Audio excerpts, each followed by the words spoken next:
কোন মানুষের জীবনে জানেন সমস্ত কিছু নষ্ট হয়ে যায় অল্প কয়েক বছরে? কিছু একটা রিলস আমি বলেছি, সব থেকে বেশি গ্রহ তো আছেই, নিঃস্ব হয়ে যায় একদম। অভিশাপ। লোক বলে না অভিশাপ দিয়েছে তো কি হয়েছে, মানুষের অভিশাপে শকুন মরে না কি সব বলে, ওগুলো সব খনার বচনের মতন বচন। একটা লোক ডিটোরিয়েট করার কর্মযোগী সমগ্র দিন কর্ম করে, সে হঠাৎ ডিটোরিয়েট করা শুরু করেছে।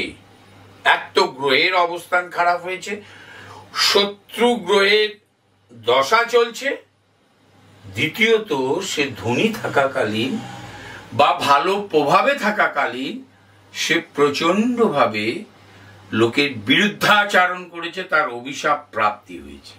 এটা একটা খুব বড় ডিটোরিয়েট যে মানুষ হয় তার জন্য একটা বড় মেটেরিয়াল অভিশাপ।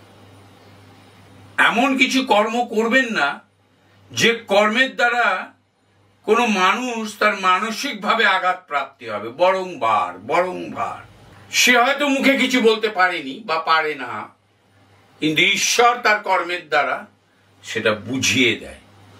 এটা আমি বহুবার দেখেছি, বহু ক্ষেত্রে দেখেছি। Be alert. অন্যভাবেও বুঝিয়ে দিতে দেখেছি, অন্যভাবেও। আমি কোর্টের এক পেশকারকে দেখেছি, ট্রামে ধাক্কা খেয়ে তার দুটো পা কাটা চলে গিয়েছে, ট্রামে ধাক্কা খেয়ে। আমি এক পেশকারকে দেখেছি, খুব কষ্টে জীবনযাপন করেছিল, ৭৭ বছর বয়স পর্যন্ত বেঁচে ছিল, ৬২ বছর বয়সে দুটো পা কেটে গিয়েছিল।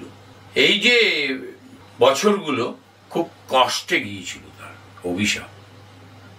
তাকে আমি ৪৫ বছর বয়সেও দেখেছি, ৪০এও দেখেছি, ৫০এও দেখেছি, ৬০এও দেখেছি। ৪৫-৫০ থেকে দেখেছি তার যখন বয়স, কিছুদিন আগে মারা গেছে খুবই কষ্টে, তা হবে রেকটামে ক্যান্সার হয়ে গিয়েছিল। অভিশাপ।